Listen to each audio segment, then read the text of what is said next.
Hello everyone, welcome back my channel. আমি হচ্ছি সুমনা। কেমন আছো তোমরা সবাই? আশা করছি ভীষণ ভালো আছো, সুস্থ আছো। আমিও বেশ ভালো আছি। চলে এসেছি নতুন আরও একটি ভিডিও নিয়ে। আর আজকের ভিডিওটি কিন্তু একটু অন্যরকম ভিডিও। তো চলো ভিডিওটি তোমরা দেখতে থাকো। আশা করছি আজকের ভিডিওটি দেখতে তোমাদের ভীষণ ভালো লাগবে, আর তোমরা কিন্তু ভীষণ বেনিফিটও হবে ভিডিওটা দেখে। তো চলো ভিডিওটি শুরু করি। তো দেখো, সকাল সকাল ছেলেকে স্কুলে দিয়ে চলে এসেছি মায়ের বাড়িতে। তো এখান থেকে ব্রেকফাস্ট করেই আমরা বেরিয়ে পড়েছি। আজকে আমি যাব হচ্ছে একটু সেলুনে যাওয়ার মেইন উদ্দেশ্যটাই হচ্ছে আমার হেয়ারটাকে একটা নতুন লুক দেব। কি লুক দেব, কি করাবো কিছুই জানি না। তো চলে এসেছি দেখো। আর এখানে কিন্তু আসার কথা আমার গতকাল ছিল, মানে সেলুনে আসার কথা আমার গতকাল ছিল, কিন্তু গতকাল আমি আসিনি। আজকে যদি না আসতাম একটু বকাই খেতাম। তো যাই হোক, দেখো হাজব্যান্ড জোর করে নিয়ে চলে এসেছে। মানে আমার থেকে বেশি ইচ্ছা আমার হাজব্যান্ডের, তো ওই আমাকে জোর করে নিয়ে এসেছে। আমার আজকেও কিন্তু আসার ইচ্ছা ছিল না। তো যাই হোক, দেখো চলে এসেছি সেলুনে। আর আমি নিজেও জানি না যে আমার হেয়ারে আমি কি করব।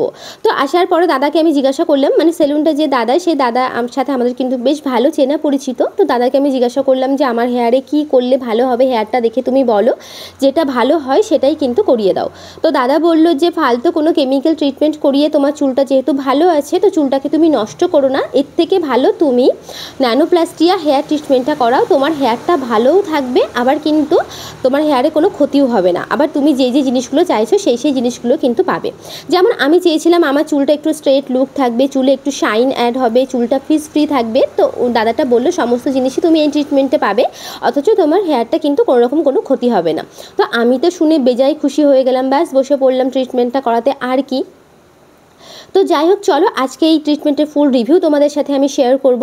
তো যাই হোক, দেখো প্রথমে তোমাদেরকে বলি যে ন্যানোপ্লাস্টিয়া হেয়ার ট্রিটমেন্টটা কী। তো ন্যানোপ্লাস্টিয়া হেয়ার ট্রিটমেন্টটা হচ্ছে কেরোটিন ও বোটক্সের তুলনায় একটু এক্সপেন্সিভ হয় এই ট্রিটমেন্টটা। আর এই ট্রিটমেন্টটা কিন্তু হেয়ারকে প্রোটিন ও ফাইবারের একটা কোটিং দেয়। আর এটা করানোর ফলে কিন্তু হেয়ারে একটা স্ট্রেট লুক থাকে, হেয়ারটা কিন্তু ভীষণ শাইন করে, আর এটা কিন্তু হেয়ারকে ফ্রিজ ফ্রি করতে সাহায্য করে। আর এই ট্রিটমেন্টটা নেওয়ার ফলে হেয়ারে যে স্ট্রেট লুকটা আসে না, সেই স্ট্রেট লুকটা কিন্তু 6 থেকে 8 মাস পর্যন্ত স্টে করে। আর যদি আমরা ভালোভাবে শ্যাম্পু, তারপর হচ্ছে হেয়ার মাস্ক সব কিছু ইউজ করতে পারি, তাহলে কিন্তু এটা মোটামুটি 1 বছরের কাছাকাছি চলে যায়।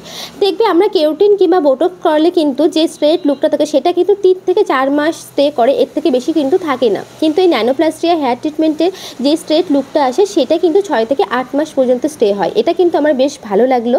তো যাই হোক, দেখো এদিকে কিন্তু আমার ট্রিটমেন্ট শুরুও হয়ে গেছে। আর হ্যাঁ, আরেকটা কথা বলি, যেটা হচ্ছে যারা ভাবছো যে চুলে কোনো ট্রিটমেন্ট করাবে কিংবা এর আগে কোনো কেমিক্যাল ট্রিটমেন্ট যেমন স্ট্রেটনিং, স্মুথনিং কিছু করিয়েছো, চুলটা ভীষণ ডাল হয়ে গেছে, রাফ হয়ে গেছে, ফ্রিজি হয়ে গেছে, সেক্ষেত্রে তোমরা কিন্তু এই ট্রিটমেন্টটা নিতে পারো। এটা কিন্তু হেয়ারকে খুব ভালোভাবে, মানে ড্যামেজ হেয়ারকে খুব ভালোভাবে কিন্তু রিপেয়ার করে। আর এটা কিন্তু মানে এটা যেহেতু আমি কিছুদিন আগে করিয়েছি, তো আমি পরে ভয়েস ওভার দিচ্ছি। সত্যি কথা বলতে আমি কিন্তু ভীষণ বেনিফিট হয়েছে। এটা কিন্তু সত্যি সত্যি ভীষণই ভালো। মানে এই ট্রিটমেন্টটা করানোর আগে না আমার প্রচুর পরিমাণে হেয়ার ফল হচ্ছিলো, জানো তো। ওর জন্য আমি ভাবছিলাম যে আমি করাবো কি করাবো না, কিন্তু মানে ট্রিটমেন্টটা নেওয়ার পরে আমার হেয়ার ফল অনেকটাই কমে গেছে। অনেকটা বলতে কি একদম হয় না। এবার হ্যাঁ, 2-3টে হেয়ার তো উঠবে, এটা তো স্বাভাবিক, কিন্তু যে ভীষণ সেই গাদা গাদা হেয়ার ফল হচ্ছে সেরকম কিন্তু একদমই হয় না। তো আমি তো ভীষণই খুশি। তো তোমরা যদি কেউ চাও যে তোমরা এই ট্রিটমেন্টটা নেবে, তো চোখ বন্ধ করে কিন্তু ট্রিটমেন্টটা নিতে পারো। ট্রিটমেন্টটা কিন্তু ভীষণই ভালো। তো যাই হোক, দেখো এদিকে আমার ট্রিটমেন্ট শুরু হয়ে গেছে।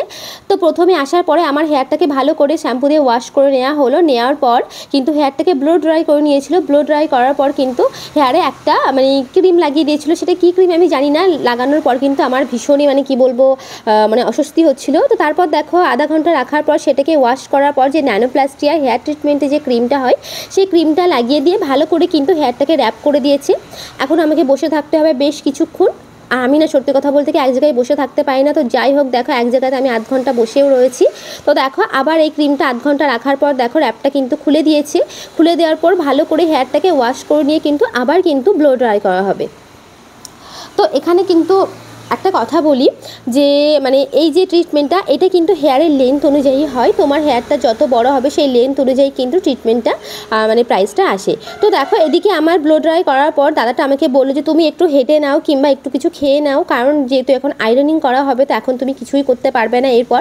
তো যাই হোক, আমি সেলুনের মধ্যে একটু হেঁটে নিয়েছিলাম। তারপর শুরু হয়ে গেল দেখো আমার আয়রনিং করার কাজ।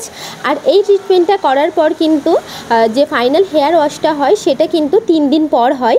তো আমি কিন্তু 3 দিন পর করেছিলাম। তো দাদাকে আমি বলেছিলাম যে আমি কি স্যালুনে আসবো, তো দাদা বললো না স্যালুনে আসার কোনো দরকার নেই, যেহেতু এটা একটা মানে উন্নত মানের ট্রিটমেন্ট, তো তুমি বাড়িতেই কিন্তু হেয়ার ওয়াশটা করে নিতে পারবে। আর দাদা কিন্তু আমাকে মানে শ্যাম্পু থেকে শুরু করে হেয়ার মাস্ক, তারপর হচ্ছে অর্গান অয়েল যা যা লাগে সমস্তটাই আমাকে দিয়েছিল।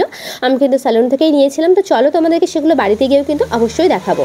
তো দেখো এদিকে আমার আয়রনিংয়ের কাজ শুরু হয়ে গেছে। আর যখন হেয়ারটা আয়রনিং করা হচ্ছিলো আমার কিন্তু ভীষণ ভয় লাগছিল, মানে একটু মানে গরম গরমই লাগছিলো। আর জানো তো অনেক দিনের আমার ইচ্ছা ছিল যে হেয়ারে কোনো একটা কিছু ট্রিটমেন্ট নেব, কিন্তু যার কাছে জিজ্ঞাসা করতাম সেই বলতো তোর চুলগুলো ভালো আছে, ফালতু স্ট্রেটনিং স্মুথনিং করাস না, চুলটা নষ্ট হয়ে যাবে, এই হবে সেই হবে তাই হবে, এই ভয় না আমি কিছুই করাইনি। কিন্তু রিসেন্ট চুলটা এতটাই আনম্যানেজেবল হয়ে গেছিলো যে আমার কাছে কিছু উপায় ছিল না না করিয়ে। তো যাই হোক আমি চলে এসেছি। কিন্তু বিশ্বাস করো এই ট্রিটমেন্টটা যখন আমি নিচ্ছিলাম আমার তখনও ভয় লাগছিল যে জানি না কি হবে, কিন্তু মানে ফাইনাল রেজাল্ট দেখার পর আমার তো বেশ ভালো লাগছিল। তো দাদাটা আমাকে বারবার বলছিল যে তুমি টেনশন করো না, তোমার চুলটা কিন্তু বেশ ভালো হবে, তুমি দেখবে তুমি নিজেই ফিল করতে পারবে যে তোমার চুল যে নষ্ট হয়ে যাওয়ার যে গড়া ফেটে যাবে কিংবা মাঝখান থেকে চুলটা ফেটে যাবে, তোমার হেয়ার ফল হবে, সেরকম কোনো প্রবলেম হবে না। তো আমি দাদাটাকে জিজ্ঞাসা করলাম যে মাসে মাসে কি একটা করে স্পা করাতে হবে? তো দাদাটা বললো যে তুমি ইচ্ছা হলে করাতেও পারো, নাও করাতে পারো, তোমার যে শ্যাম্পুগুলো আমি দিচ্ছি সেগুলো তুমি মেনটেন করবে ভালোভাবে, হেয়ারটাকে সুন্দরভাবে মেনটেন করে রাখবে, তাহলেই দেখবে হেয়ারটা ঠিক আছে। তো যাই হোক দেখো মোটামুটি এদিকে আমার আয়রনিংয়ের কাজও কিন্তু শেষের পথে চলে এসেছে। তো যাই হোক দেখো চলো বন্ধুরা, এটা হচ্ছে আমার ফাইনাল লুক। তো লুকটা কেমন হয়েছে তোমরা কিন্তু অবশ্যই জানিও। আর আমার হেয়ারের লেন্থটা খুব একটা বেশি বড় ছিল না, তো আমার হেয়ারের লেন্থে আমার পড়েছিল হচ্ছে 6,000 টাকা, আর বাদবাকি প্রোডাক্ট নিয়ে আমার প্রায় মানে 8-9 হাজার টাকা মতো পড়ে গেছিলো। আর এদিকে তোমরা দেখতে পাচ্ছ আমার চুলটা কত সুন্দর স্ট্রেট হয়েছে আর একটা শাইন লুক অ্যাড হয়েছে, তোমরা দেখো নিজেরা দেখেই বুঝতে পারবে। তো তোমরা যারা ভাবছো যে তোমরা পুজোর আগে হেয়ারটাকে একটা নতুন লুক দিতে চাও কিংবা এমন একটা কোনো ট্রিটমেন্ট নেবে যেটা তোমাদের হেয়ারের কোনো ক্ষতি করবে না, তো চোখ বন্ধ করে কিন্তু তোমরা ন্যানোপ্লাস্টিয়া হেয়ার ট্রিটমেন্টটা করাতে পারো। এটা কিন্তু ভীষণ ভালো একটা ট্রিটমেন্ট, তোমরা কিন্তু অবশ্যই কোনো রকম নির্দ্বিধায় এই ট্রিটমেন্টটা করাতে পারো। আর এটা করানোর পর কিন্তু সত্যি কথা বলতে কি আমার মানে হেয়ারটা এত ভালো হয়েছে, এত ভালো হয়েছে আমি তোমাদেরকে বলে বোঝাতে পারবো না। তো যাই হোক দেখো বন্ধুরা চলো, এটা হচ্ছে আমার ফাইনাল লুক। আর হেয়ারটা আমি সত্যি কথা বলতে কি আমি ভীষণই হ্যাপি, আমি ভীষণই স্যাটিসফাই এই ট্রিটমেন্টটা করিয়ে। তো যাই হোক বন্ধুরা দেখো আমার কমপ্লিট হয়ে গেছে। আর এটা করতে মোটামুটি আমার সারা দিনের মতো সময় লেগে গেছে। হ্যাঁ এই ট্রিটমেন্টটা করাতে গেলে একটু হাতে সময় নিয়ে কিন্তু তোমাদেরকে আসতে হবে, কারণ আমি এসেছিলাম হচ্ছে 9:30টার দিকে, আর আমি যখন বাড়িতে ফিরেছিলাম তখন বাজে প্রায় হচ্ছে 4:30-5টার মতো, তো একটু সময় নিয়ে কিন্তু আসতে হবে। তো যাই হোক দেখো বন্ধুরা আমি চলে এসেছি বাড়িতে। তো চলো এবার তোমাদেরকে দেখাই যে দাদাটা আমাকে মানে স্যালুন থেকে কী কী প্রোডাক্ট দিয়েছে। আর এই মানে ট্রিটমেন্টটা কিন্তু একটা প্রফেশনাল প্রোডাক্ট দিয়েই করা হয়। তো এখানে দেখো আমি ফ্রেন্ডজি ফলিকলের এই প্রোডাক্টটা দিয়ে করিয়েছিলাম। আর এই প্রোডাক্টগুলো কিনতে গিয়ে জানো তো আমার যত মানে কি বলবো প্রায় মানে যে ট্রিটমেন্ট করাতে যত টাকা লেগেছে তার অর্ধেক টাকা এই প্রোডাক্টেই আমার চলে গেছিলো। তার যাই হোক চলো তোমাদের সাথে শেয়ার করি। তো দেখো এটা একটা শ্যাম্পু আছে। আর হ্যাঁ চুলে কোনো রকম কিন্তু ট্রিটমেন্ট করালে সবসময় কিন্তু সালফেট ফ্রি শ্যাম্পুটা ইউজ করতে হয়। তো এখানে দেখো এই শ্যাম্পুটার দাম আমার নিয়েছিল হচ্ছে 1300 টাকা। ভাবতে পারছো মানে এইটুকু একটা শ্যাম্পুর কৌটোর দাম হচ্ছে 1300 টাকা। আর তারপর দেখো এদিকে আমি একটা হেয়ার মাস্ক নিয়েছিলাম, আর এই হেয়ার মাস্কটার দামও আমার পড়ে গেছিলো 1200 টাকা মতো। আর কি বলো তো যদি মানে চুলে দেখবে কোনো ট্রিটমেন্ট করলে সেটাকে যদি তুমি প্রপারভাবে মেনটেন না করো তাহলে কিন্তু হেয়ারটা একদমই ভালো থাকে না। মানে আমি মেনটেন করলাম না, স্পা করালাম না, কিছু করালাম না, বললাম যে চুল নষ্ট হয়ে গেছে, খারাপ হয়ে গেছে। দেখো একটা জিনিস যখন আমরা কষ্ট করে করাই আমার মনে হয় যে সেটাকে ভালো করে মেনটেন করে রাখাটাই বেস্ট, তাই না? তো তারপর দেখো এখানে একটা অর্গান অয়েল নিয়েছিলাম যেটার দামও ছিল আই থিঙ্ক 1300 টাকা মতো নিয়েছিল। এটা না 1200, হ্যাঁ 1395 মতো নিয়েছিল, সরি। তো মোটামুটি তোমরা এবার তাহলে কাউন্ট করে নাও যে তিনটেতে আমার কত পড়লো। তো যাই হোক আমার এই প্রোডাক্টগুলো দিয়েছিল চুলে ইউজ করার জন্য। তো দেখা যাক চলো এগুলো ইউজ করব।